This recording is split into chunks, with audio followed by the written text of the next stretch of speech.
Ја прозваа за интерпелација, ја соочија со општи заклучоци за работата на судскиот совет, но пратениците молчеа и ги слушаа одбранбените аргументи на членот на судски совет Весна Дамева, која во опширен говор дојде во собранието и им се спортистави на пратениците од мнозинството. На самиот почеток од излагањето, Дамева праша зошто не се гласала недоверба на совети, чии што членови давале отчет во партиски штабови во минатото. Иронично се согласи со нив дека можеби секоја власт сака контрола над правосудството.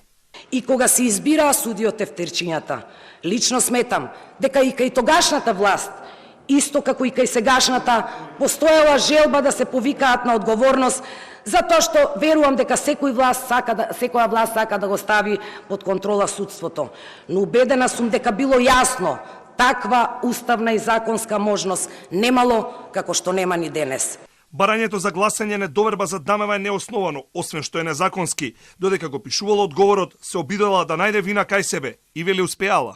Кога зборуваме за индивидуална одговорност, единствено од се што ми се става на товар, прифаќам одговорност само во делот дека не сум била најдобриот избор за член на судскиот совет и не сум подобна.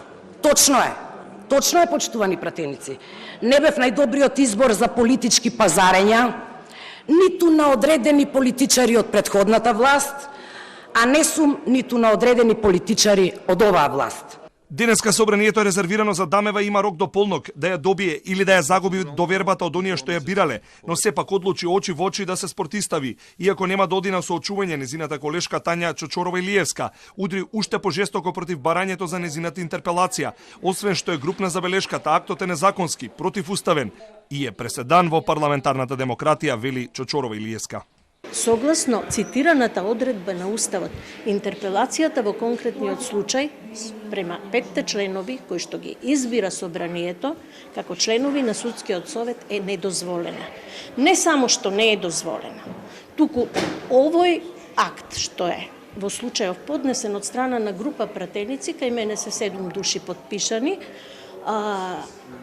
представува, кажав и минатиот пат, преседан во досегашната парламентарна демократија на Република Северна Македонија.